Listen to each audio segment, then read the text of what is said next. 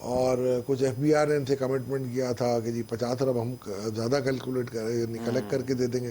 تو اس طریقے سے انہوں نے اس کو کوئی جوڑنے کی کوشش کی, مگر وہ لیکن IMF نے تو اپنے جو پریس ریلیز تھی واشنگٹن والی, اس میں تو انہوں نے کہا تھا کہ اٹ واز انفنڈڈ. نہیں وہ انہوں نے یہی کہا کہ جی ہم نے پوچھا تھا کہ یہ فنڈ کہاں سے ہوئی تھی, تو انہوں نے کہا یہ ہمارا پلان تھا, ہم نے IMF کو بتا دیا تھا, but it was not approved by IMF. اور میرا خیال ہے اب دیکھیں بات bygone is bygone. اب آپ نے ایک اچھا اقدام کر لیا, آپ نے احساس پروگرام یا بیر نظیر انکم سپورٹ پروگرام سے 2,000 روپے آپ نے دے دیے ہیں لوگوں کو, اور میرا خیال ہے میں یہ سمجھتا ہوں تھوڑا سا اور ان کو دکھانا چاہیے کہ 10% تک کی ان کو تنخواہوں میں اضافہ بھی کرنا چاہیے, جو 50,000 روپے تک کی جن کی آمدن ہے, بھلے ان کو 2,000 روپے آپ نہ دیں, میں وہ 10% آپ دیں. لیکن ظاہر ہے 2,000 جو ہے وہ ایک سیلاب کو آپ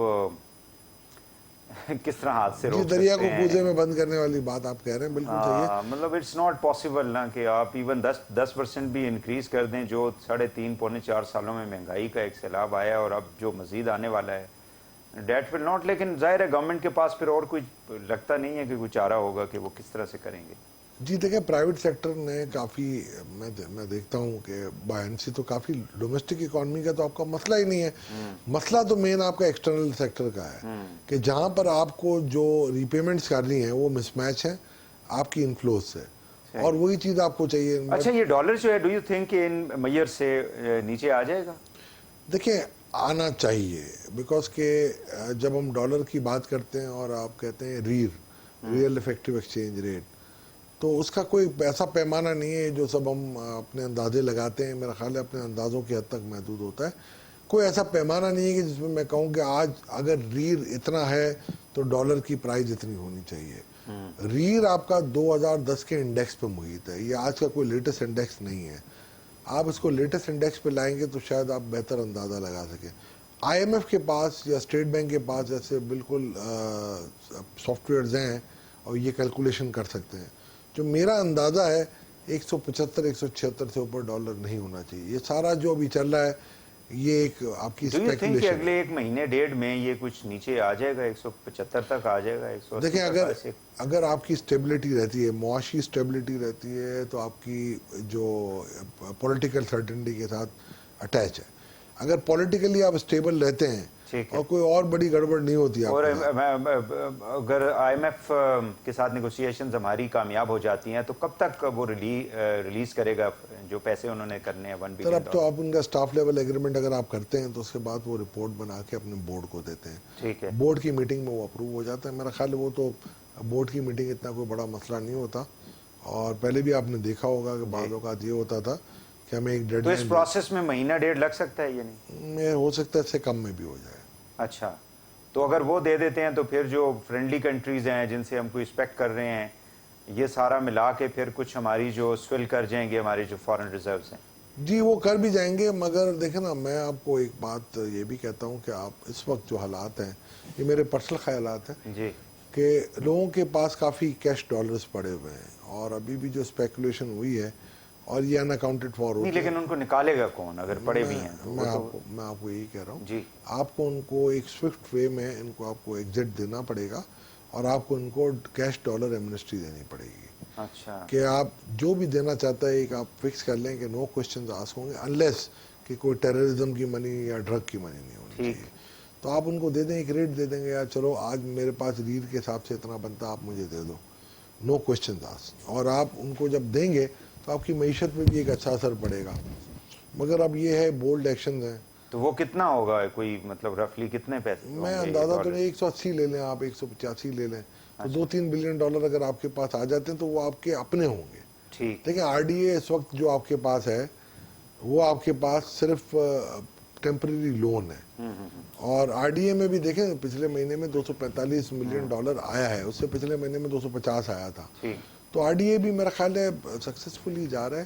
اور وہ جو خیال تھا کہ جی پولیٹیکل ٹرم آئل کے ساتھ شاید اس کا انفلو کی بجائے آؤٹ فلو زیادہ ہو جائے گا, تو میرا خیال ہے وہ بالکل ایسا کوئی نہیں رہا. آپ کے ریمیٹنسز بھی آئے کیونکہ یہ عید کا مہینہ تھا, تو اپریل میں آپ کے ریمیٹنسز بھی اچھے آئے. ٹھیک ہے. اشفاق صاحب مجھے یہ بتا دیں آخری کویسچن کہ امپورٹس ہم نے بین کی کچھ پروڈکٹس کے اوپر حکومت نے, اور اب سننے میں یہ آ رہا ہے کہ کچھ جو اس کے اوپر پابندیاں لگائی تھی وہ انہوں نے وڈرا کر لی ہیں. So do you think this is a correct decision? نہیں، وہ دیکھیں انہوں نے را مٹیریل پہ کیا ہے. اچھا. را مٹیریل دیکھیں کچھ دو چیزیں ایسی ہیں. ایک را مٹیریل تو ایسا ہوتا ہے جو آپ کو لوکل کنزمپشن کے لیے چاہیے اور باہر سے امپورٹ ہوتا ہے, لوکل نہیں ملتا آپ کو, تو وہ تو آپ کو کرنا پڑے گا نا, ورنہ آپ جو لوکل پروڈکشن ہے آپ کی وہ قید پہ آ جائے گی. دوسرا را مٹیریل وہ بھی ہوتا ہے کہ جو آپ کو فردر ایکسپورٹ کے لیے بھی چاہیے ہوتا ہے. تو اگر آپ وہ بھی بند کر دیں گے تو میرا خیال ہے پھر تو آپ کی ایکسپورٹ بھی رک جائے گی. تو ری ایکسپورٹ کے لیے بھی کافی چیزیں ہوتی ہیں, تو ان کو آپ ظاہری بات ہے سلولی ایز کرنا پڑے گا اور دیکھنا پڑے گا. مگر آپ یہ نہیں کر سکتے کہ آپ جیسے 2 سالوں میں شروع میں پچھلے رجیم میں ہوا کہ جی بالکل امپورٹ بند کر دو, تو وہ اس سے آپ کی کرنٹ اکاؤنٹ ڈیفیسٹ تو ختم ہوا, کہیں سرپلس بھی آ گیا, مگر اوور آل جو اکانومی تھی وہ آپ کی منفی زون میں چلی گئی تھی. بالکل صحیح ہے. بہت شکریہ اشفاق یوسف طولہ صاحب, پریزیڈنٹ ICAP ہمارے ساتھ موجود تھے, اور موجودہ جو اس وقت صورتحال معاشی اس کے اوپر بڑے اچھے اپنے کامنٹس جو ہے انہوں نے دیے ہیں. اور سب سے امپورٹنٹ جو اس میں ایلیمنٹ ہے وہ سیاسی استحکام کا ہے. سیاسی استحکام ملک کے اندر رہے گا تو معیشت جو ہے وہ آگے بڑھے گی, اور یہ جو پریشر ہے اس وقت ہم ڈالر کے اوپر دیکھ رہے ہیں یا پرائسز کے اوپر دیکھ رہے ہیں, وہ تب ہی کم ہوگا جب ایک سسٹینیبل لانگ ٹرم پالیسیز کو ہم فالو کرتے رہیں گے. یہاں پہ ایک شارٹ بریک لیں گے ناظرین, بریک سے واپس آ کے پروگرام کو آگے بڑھاتے ہیں, ہمارے ساتھ رہیے گا. ویلکم بیک ناظرین. سیگمنٹ میں ہم بات کریں گے جو الیکشن کمیشن کی اصلاحات اور امینڈمنٹ ابھی ریسنٹلی جو گورنمنٹ نے یعنی شہباز صاحب کی اتحادی گورنمنٹ نے جو کی ہیں, اس میں جو 2 امپورٹنٹ اس کے نقطے ہیں. ایک تو یہ ہے کہ EVM کا جو ایک انٹروڈکشن کروائی تھی یا اجرا کرنے کی کوشش کی تھی پچھلے PTI کی گورنمنٹ نے, کہ ایک ایسا نظام ہم لے کے آئیں کہ پاکستان میں جتنے بھی الیکشن ہوتے رہے ہیں ماضی میں وہ متنازع رہے ہیں. جو جیتنے والا تھا وہ یہ کہتا تھا فیئر الیکشن ہوئے ہیں, جو ہارنے والا ہوتا تھا وہ یہ کہتا تھا کہ دھاندلی ہوئی ہے. سو اس کو ایوائڈ کرنے کے لیے مشین کا استعمال کیا جانا چاہیے, ڈسپائٹ دا فیکٹ کہ اس کے اوپر بھی کافی زیادہ ریزرویشنز تھی. ایون جو الیکشن کمیشن آف پاکستان تھا اس نے کہا تھا کہ ابھی ہم اس کے لیے تیار نہیں ہیں. بہرحال انہوں نے ایک قانون سازی کر لی. اس حکومت نے, اتحادی حکومت نے آ کے اس کو ریورٹ کر دیا, اور ساتھ ہی ساتھ جو اوورسیز پاکستانیوں کو ایک حق دیا تھا PTI کی گورنمنٹ نے کہ وہ اپنا ووٹ کاسٹ کر سکتے ہیں جنرل الیکشنز کے اندر یا باقی الیکشن میں, اس کو بھی انہوں نے آ کے واپس کر دیا. اور اس میں انہوں نے یہ کہا ہے کہ چونکہ یہ پریکٹیکیبل نہیں ہے, ہم جس طرح سے اقلیتوں کو یعنی جو مائنورٹیز ہیں ان کی اسپیشل سیٹس ہم نے رکھی ہوئی ہیں یا خواتین کی اسپیشل سیٹس ہیں اکارڈنگ ٹو دا جو نمبر آف ووٹس یا الیکٹڈ لوگ پارلیمنٹ کے اندر نیشنل اسمبلی یا صوبائی اسمبلیوں میں آتے ہیں, اس کے تناسب میں ان خواتین کو لیا جاتا ہے. اس طرح کا کوئی ایک میکنزم جو ہے اس کو ہم بنائیں گے تاکہ اوورسیز پاکستانیوں کی نمائندگی جو ہے وہ پارلیمنٹ کے اندر ہم انشور کر سکیں, بٹ اس کے اوپر ابھی تک کوئی قانون سازی نہیں ہوئی. اس حوالے سے ہم گفتگو کریں گے. ہمارے ساتھ موجود ہیں قمر دلشاد صاحب, آپ فارمر سیکرٹری ہیں الیکشن کمیشن آف پاکستان کے. بہت شکریہ قمر صاحب. سب سے پہلے تو مجھے یہ بتائیں کہ PTI جو ہے وہ کافی زیادہ اس کے اوپر ظاہر ہے کہ شور شرابہ بھی کر رہی ہے, اور ساتھ وہ یہ بھی کہہ رہی ہے کہ ہم تو پہلے ہی کہتے تھے یہ الیکشن جو ہے وہ چوری کرنے کے لیے حربے استعمال کرتے ہیں, اور مشین کو ختم کرنے کا مقصد بھی یہی ہے, اور وہ اب عدالت کے اندر بھی جائیں گے. تو مجھے یہ بتائیں کہ ڈو یو تھنک کہ یہ ایک مناسب فیصلہ کیا ہے اس گورنمنٹ نے, قانون سازی کی ہے, یا جو PTI نے کیا تھا وہ درست تھا؟ دیکھا جی, ویسے دیکھا جائے تو الیکٹرانک ووٹنگ مشین بہترین سسٹم ہے, اس میں شفافیت بھی ہے, اور باقی تمام انڈیا میں بڑے کامیابی کے ساتھ یہ سسٹم چل رہے ہیں. لیکن ہماری سابقہ حکومت نے اس کو اس انداز سے مس ہینڈل کیا کہ انہوں نے الیکشن کمیشن آف پاکستان کو آن بورڈ نہیں کیا, نہ ہی ان سے مشاورت کی. انہوں نے direct ministry of science technology کے ذریعے یہ سسٹم انٹروڈیوس کروایا. اس پر الیکشن کمیشن پاکستان نے اپنے تحفظات کا اظہار کر دیا, اور اس کے بعد جس وقت انہوں نے اپنے جب خود الیکشن کمیشن پاکستان کو آگے بڑھنا پڑا کہ جی آپ تو ہم سے مشاورت نہیں کر رہے, لیکن یہ تو ہماری اونرشپ پر ہے, انتخاب تو ہم نے کروانے ہیں, تو آپ ہمیں حکم دے رہے ہیں کہ آپ یہ ہمیں سائنس ٹیکنالوجی جو ہے منسٹری آپ کو الیکٹرانک ووٹنگ مشین 4 یا 5 لاکھ خرید کر دے دے گی, تو آپ انہیں پولنگ اسٹیشن پہنچا دیں, اور جو ان کی ٹریننگ ہے وہ بھی ہم ہی کروائیں گے, سب کچھ سلسلہ ہم نے ہی کرنا ہے. تو یہ ایک شکوک و شبہات کا سسٹم سامنے آ گیا. تمام سیاسی جماعتیں اپوزیشن کی جو اس وقت کی تھی انہوں نے اس کو ڈسکارڈ کر دیا, ریجیکٹ کر دیا. تو الیکشن پاکستان نے بھی کہا کہ جب تک ہم دیگر اسٹاک ہولڈر کے ساتھ مشورہ نہیں کر رہے تھے تو ہم اس کو لے کر آگے نہیں بڑھیں گے. ان کو 30-35 آبجیکشن تھے, وہ بھی ٹیکنیکل ٹائپ کے تھے معاملات, وہ دور ہو سکتے تھے. کوئی ایسی بات نہیں تھی وہ دور نہ ہوتے. وہ کچھ لاجسٹک سپورٹ کی تھی, کچھ ٹیکنیکل سپورٹ تھی, کچھ یہ خطرہ خدشات تھا جس میں کوئی چپ بدل دیں گے یا اس کا سافٹ ویئر بدل دیں گے, یہ سب چیزیں دور ہو سکتی تھی. لیکن ساری چیزیں اتنی مس مینجمنٹ کیا کہ 2 سال ضائع ہو گئے. ابھی چونکہ الیکشن کسی وقت بھی اناؤنس ہو سکتے ہیں, حالات ایسے جا رہے ہیں, تو ان حالات میں دیکھو الیکشن پاکستان یہ جو ہے اپنا الیکٹرانک ووٹنگ مشین خریدنا, اس کو ٹینڈر کرنا, ٹریننگ دینا, وہ کیونکہ بس میں بات ہی تھی 6 مہینے میں الیکشن کمیشن کا پاکستان کرنے کا مزاج ہی نہیں تھا, کر ہی نہیں سکتا تھا. انڈیا نے 24 سال لگائے تھے. تو یہ اس لیے یہ گورنمنٹ نے بڑا اچھا کیا. گورنمنٹ نے یہ کہا کہ ہم الیکشن ایکٹ 103 میں جو ترمیم کر دی گئی تھی اس سے بچنے کے لیے انہوں نے کہا یہ نہیں ہوں گے تاکہ کل کو الیکشن کو کچھ چیلنج نہ کر دے. تو یہ انہوں نے اپنی سیف سائڈ کیا ہے کہ آئندہ مستقبل میں کوئی الیکشن کو چیلنج نہ کر دے. جنہوں نے الیکٹرانک ووٹنگ مشین استعمال نہیں کی, آپ کو پتہ ہی ہے ہماری عدلیہ جو ہے وہ صرف بہانے ڈھونڈتی ہے الیکشن کو منسوخ کرنا, آگے بڑھانا. ظاہر ہے عدلیہ کا کام تو ظاہر اپنی ایک پرائرٹی ہوتی ہے. تو ایسا نہ ہو کہ وہ سارا الیکشن کو رائٹ کر دیں, تو وہ ایک ترمیم کرتی ہے اس کی ضرورت. لیکن جب باقی رہ گیا اوورسیز پاکستان کے لیے, انہوں نے جو ایک ترتیب بنائی ہے, میں نے آج دیکھا پارلیمنٹ میں کیا تھا, تو مجھے وہی صاحب بڑا حیرانگی ہوئی کہ آئی کے آرٹیکل 51 میں, 59 میں اور 106 میں وہ ترمیم یہ کی گئی ہے کہ اوورسیز پاکستانیوں کو باقاعدہ انہوں نے سیٹ ریزرو کر دی ان کے لیے صوبائی اسمبلی میں بھی, قومی اسمبلی میں. تو مجھے بڑی حیرانگی ہوئی کہ جناب کن کو آپ اوورسیز پاکستانیوں کو یہاں سیٹ دیں گے, جیسے خواتین کو مخصوص نشستیں دی جاتی ہیں. لیکن ان کا چناؤ کیسے کریں گے, ان کا چناؤ کیسے ہوگا؟ صحیح بات یہ کہ بڑا اہم ایشو ہے. یہ ہمارے کسی میڈیا نے تمام سیاسی جماعتیں صرف عمران خان ادھر دائیں بائیں کی باتیں امریکن لیڈر کو نہیں کر رہے ہیں. تو وہ اصل جو حقیقت جو ہے وہ تو نظر ہی نہیں آ رہی کہ آپ اوورسیز پاکستانیوں کس کو نمائندگی دیں گے. یہ کیا ڈیول نیشنلٹی والے کو دیں گے, فارن جو جن کے پاس نیشنل ان کو دیں گے, کس کو دیں گے آپ, اس کا کرائٹیریا کیا ہوگا؟ وہ کوئی میں نے دیکھ لیا قانون سازی ہو رہی ہے اس کے اوپر. بل میں نے دیکھ لیا عالم خان نے بل پیش کیا ہوا ہے. وہ عالم خان کا تو نہیں آتا بل پیش کرنا, پتہ نہیں کس کے ذریعے پیش کروایا ہے. عالم خان کو نے کبھی آج سے ایک لفظ نہیں بولے قومی اسمبلی میں. تو یہ ساری چیزیں جو نظر آئی ہے تمہیں بڑی حیرانگی ہوئی ہے کہ یہ معاملہ کیا ہو رہا ہے. آئین میں ترمیم کی جا رہی ہے, اب اس کے بعد کہ باہر کے لوگوں کو یہاں پاکستان میں انڈکٹ کیا جا رہا ہے ہماری قومی اسمبلی میں اور صوبائی اسمبلی میں. یہ کون لوگ ہیں؟ کوئی اس کی کرائٹیریا نہیں ہے. سب نے آنکھیں بند کر کو دستخط کر دے رہے کیونکہ ظاہر ہے وہاں فرینڈلی اپوزیشن ہے, 4-5 ممبر بیٹھے ہیں اپوزیشن کے, اور حکومت کے اراکین تو ظاہر ہے سارے ایک ہی لائن پہ بیٹھے ہوئے ہیں. تو کسی نے اعتراض نہیں کرنا تھا. پھر میں نے پرائم منسٹر پاکستان کو میں نے بڑا اہم SMS کیا فروغیٹ صاحب کے ذریعے اور اس کے ملٹری سیکٹری کے ذریعے اور ان کے پرنسپل سیکٹری توقیر شاہ کے ذریعے کہ جناب یہ بہت بڑا مسئلہ پیدا ہو جائے گا. آپ کیا کر رہے ہیں؟ یا تو عوام کو اعتماد میں لیں, اسٹیک ہولڈر کو میڈیا کو کنٹرول میں لیں, سول سوسائٹی کو اپنے رکھیں, اعتماد میں لیں, تب جا کے اتنا بڑا آپ قانون سازی کر رہے ہیں. تو یہ تو بڑا ملک کی سلامتی کا خطرہ پیدا ہو جائے گا, ملک کی حفاظت خطرے میں پڑ جائے گی. ہماری جو سیکورٹی ایجنسی ہے ان کو بھی دیکھنا چاہیے.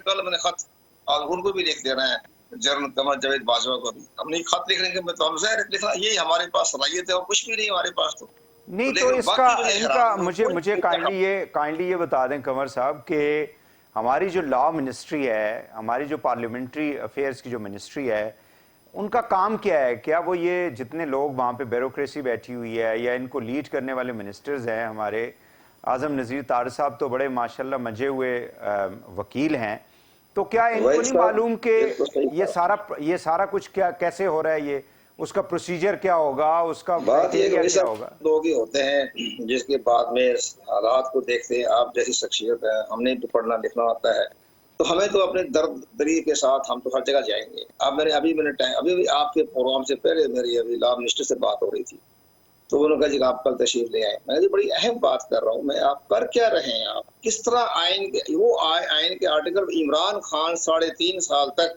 سوائے جنرل قمر جاوید باجوہ کی ایکسٹینشن کی آئین قانون سازی کر سکا, وہ تو قانون سازی وہ نہیں کر سکا 3.5 سال تک.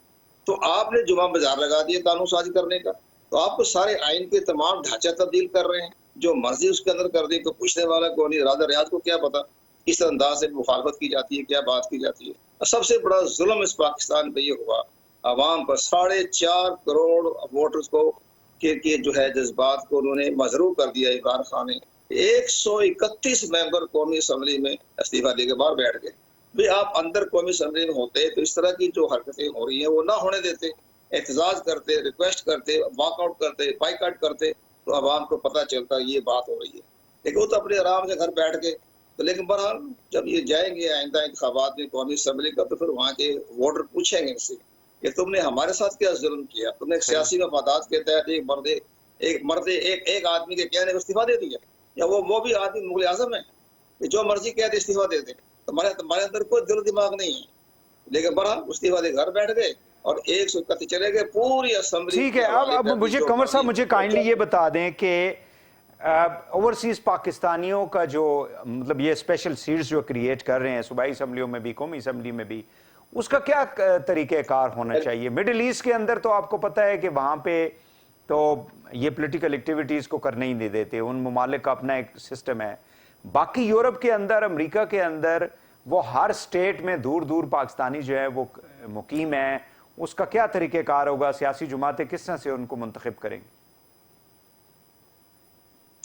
اوورسیز پاکستانی ہمارے بڑے وطن پاکستانی ہیں, لیکن ہم ان سے گزارش کر رہے ہیں کہ آپ بڑے دعویٰ کر رہے ہیں, عمران خان بار بار دعوے کر رہے ہیں کہ جناب 31 ارب ڈالر آئے ہیں, تو جناب کدھر 31 ارب ڈالر آئے ہیں؟ تو آپ 1 ارب کی زمین سے خوشامدید کر رہے ہیں IMF کے ساتھ, تو کدھر گیا 31 ارب ڈالر جو بار بار کہہ رہے ہیں کہ جنہوں نے پچھلے مہینے 31 ارب ڈالر بھیجا ہے, کدھر گیا پیسہ؟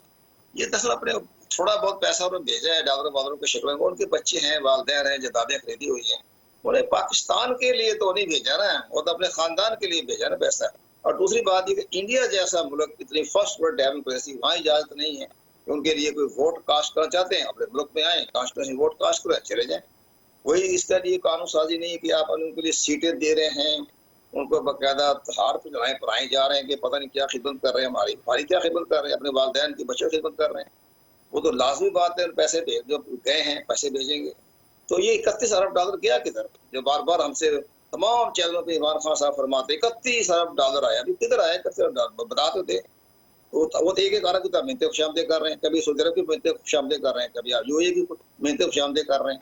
تو یہ ساری چیزیں باقی ہواؤں میں ہے. دنیا میں کسی جگہ بھی اوورسیزوں کو ووٹ کاسٹ کرنے کا دنیا میں کہیں بھی سسٹم نہیں ہے.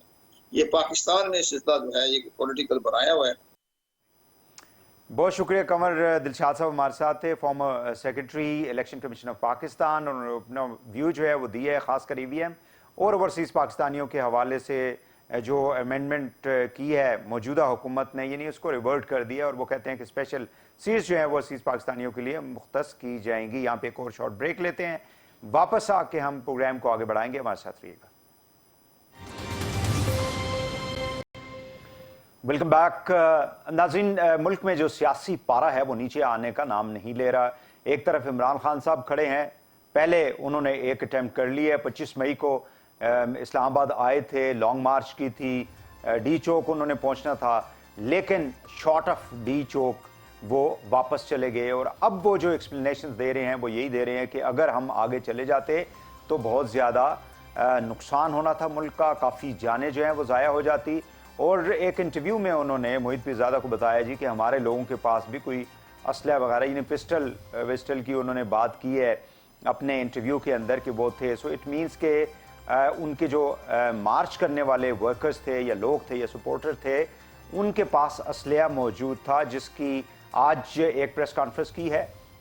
جو انٹیریئر منسٹر ہیں رانا ثناء اللہ, انہوں نے کہا ہے جی کہ کابینہ کے اجلاس کے بعد یہ فیصلہ کیا گیا ہے کہ ایک کمیٹی جو ہے ان کی سربراہی میں قائم کر دی گئی ہے, جو ان کی جو سٹیٹمنٹس ہیں former prime minister Imran Khan صاحب کی اور چیف منسٹر KP کی, ان کو ہم انویسٹیگیٹ کریں گے, اس کے اوپر تحقیقات کریں گے, اور یہ ایک کیس جو ہے یا مقدمہ جو ہے وہ عمران خان صاحب کے خلاف اس حوالے سے دائر کیا جائے گا۔ مریم نواز نے بھی آج میڈیا سے گفتگو کی ہے اور انہوں نے کہا ہے کہ یہ جو سٹیٹمنٹس عمران خان صاحب دیتے رہے ہیں وہ بالکل دہشت گردی کے زمرے میں آتے ہیں اور آپ ایک دہشت گرد کی طرح کام کر رہے ہیں، نہ آپ کے اندر پاکستانیت ہے، نہ پاکستان کے بارے میں آپ سوچتے ہیں، اور آپ کے خلاف انہوں نے کہا ہے کہ ہم ایک ایسا ایک آپریشن لانچ کریں گے جس میں ہم آپ کو، جس طرح رد الفساد کا آپریشن ہوا تھا ٹیررزم کے خلاف، اسی طرح کا کوئی آپریشن جو ہے عمران خان صاحب اور ان کی پارٹی کے خلاف بھی ہم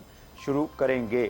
ایک طرف تو یہ، دوسرا یہ ہے کہ جو گورنمنٹ نے ابھی نیب کے حوالے سے کچھ امینڈمنٹس کی ہیں اور اس میں کافی زیادہ تبدیلیاں ہم دیکھ رہے ہیں، ان کی جو اپوائنٹمنٹس کا طریقہ کار ہے، ان کی جو ٹینیور ہے، پھر اس کے بعد باقی بھی جو 90 ڈیز کا ریمانڈ کا ایک لا تھا اس کو 14 دن میں انہوں نے کر دیا، اور متعدد باقی بھی نیب کے اندر تبدیلیاں ہم نے دیکھی ہیں کہ اس گورنمنٹ نے کی ہیں۔ اس حوالے سے ہم گفتگو کریں گے۔ میرے ساتھ موجود ہیں راجہ عامر عباس صاحب، advocate supreme court of Pakistan, x deputy prosecutor general. بہت شکریہ راج صاحب، آپ نے ہمیں ٹائم دیا۔ کائنڈلی مجھے سب سے پہلے تو یہ بتا دیں کہ یہ جو خان صاحب نے کچھ ایکسیپٹ کی ہیں کہ جی ہمارے پاس، ہمارے لوگوں کے پاس اسلحہ بھی تھا اور یہ سارا کچھ جو ہے وہ اگر ہم آگے جاتے تو زیادہ نقصان ہو سکتا تھا، تو اس کا مطلب یہ ہوا کہ جو گورنمنٹ بات کرتی رہی ہے کہ یہ کوئی ایسی پلاننگ کے ساتھ آ رہے تھے تاکہ ملک کے اندر کوئی فساد پیدا ہو، جانیں ضائع ہوں،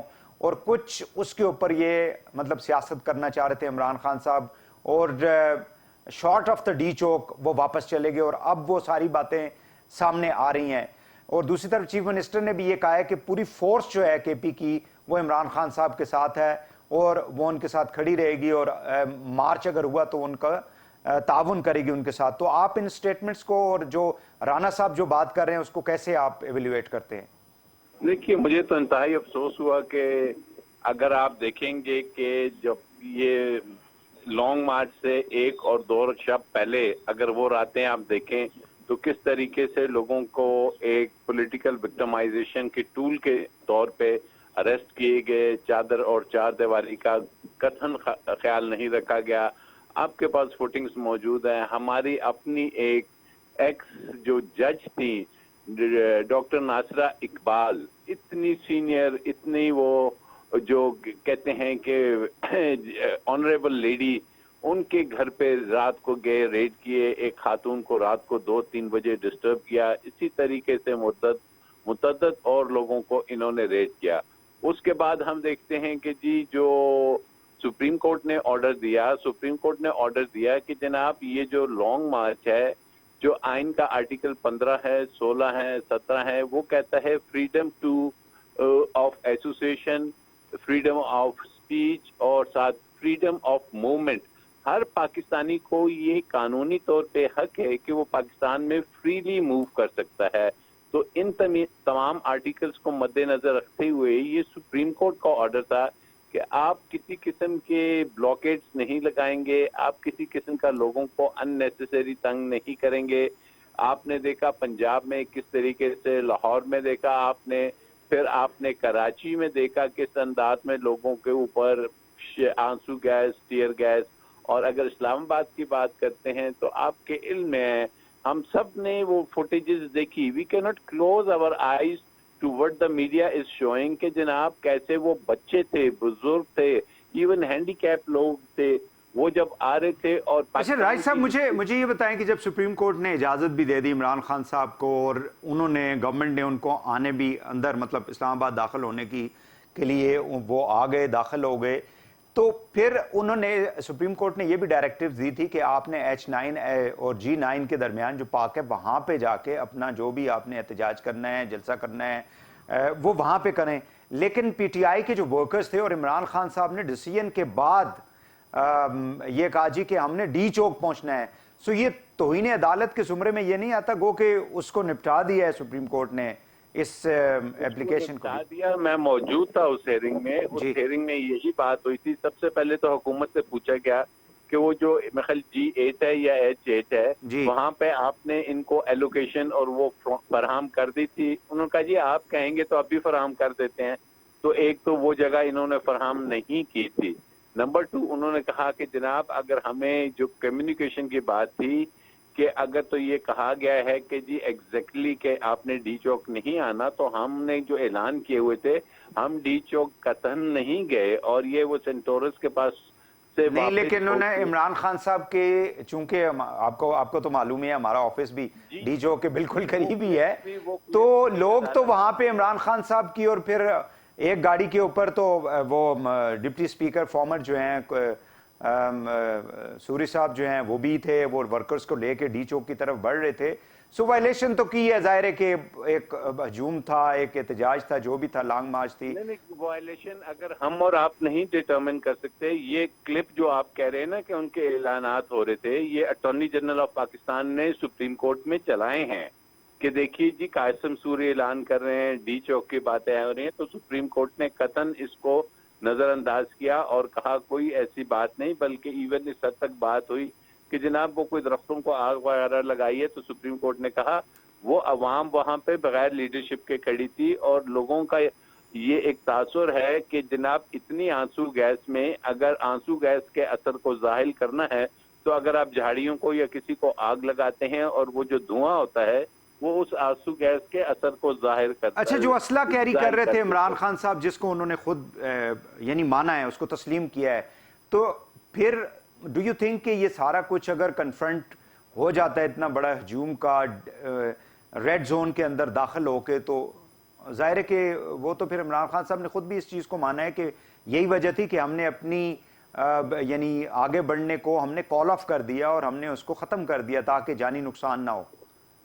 دیکھیے نا آپ، ایک بات جو ہے ان کی جو بظاہر مجھے لگ رہا ہے کہ اگر جو کے پی کے افراد ہیں، اگر کسی کے پاس کوئی لائسنس ویپن ہو، کوئی پسٹل وغیرہ، تو شاید یہ بات کسی حد تک مانی جا سکتی ہے. باقی جو ان کے وزیر اعلیٰ ہیں، یہ بات ذہن میں رکھیے کہ وہ ابھی بھی وہاں کے الیکٹڈ وزیر اعلیٰ ہیں، اور جو صوبے کی پولیس ہوتی ہے وہ وزیر اعلیٰ کی سیکیورٹی کی اس کی یہ ڈیوٹی ہوتی ہے، اور ان کے ساتھ جو لوکل پولیس ہوتی ہے وہ موو کرتی ہے.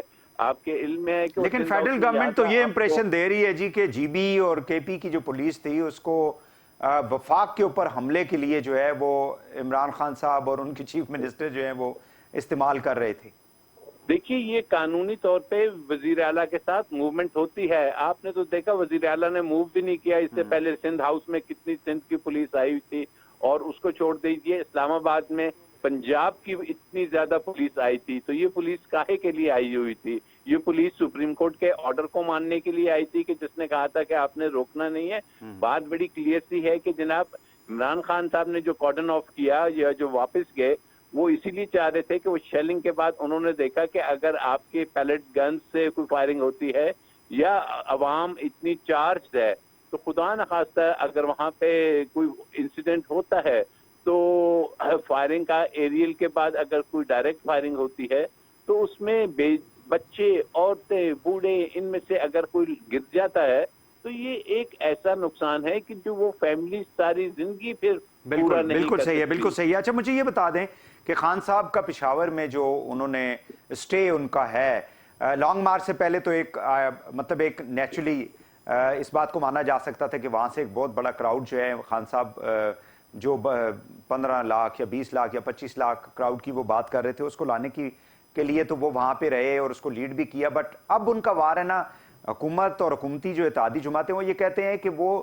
وہاں پہ جا کے چھپ گئے ہیں اور وہ اپنے اریسٹ سے یا مقدمات سے ڈر کے وہاں پہ بیٹھے ہوں. تو پولیٹیکلی پی ٹی آئی کو یا خان صاحب کی جو اپنی شخصیت ہے، ڈو یو تھنک کہ وہ متاثر ہو رہی ہے؟ شوڈ کم بیک ٹو اسلام آباد، ان کا آفس یہاں پہ ہے، ان کا گھر ہے، وہاں پہ ان کو اسٹے کرنا چاہیے؟ دیکھیے یہ خان صاحب اس ایک پولیٹیکل پارٹی کے ہیڈ ہیں، اس کے چیئرمین ہیں، اور یہ ان کا ایک پولیٹیکل ڈیسیژن ہے کہ وہ صوبہ جہاں سے ان کو 2/3 ملا ہوا ہے وہاں پہ وہ اگر سمجھتے ہیں کہ وہ لوگوں کو وہاں سے موٹیو، کیونکہ انہوں نے ابھی تک کال اپنی ختم نہیں کی، 6 دن کا ٹائم دیا ہے، اینڈ ہی سیز کہ میں دوبارہ 6 دن کے بعد اعلان کروں گا. تو اگر وہ اپنے پولیٹیکل اس کو بنایا ہوا ہے گھر تو اٹ ڈزنٹ مین. اور دوسری طرف آپ دیکھیے کہ جو حکومت نے 16 ان کے خلاف تو ایف آئی آر کر چکی ہیں،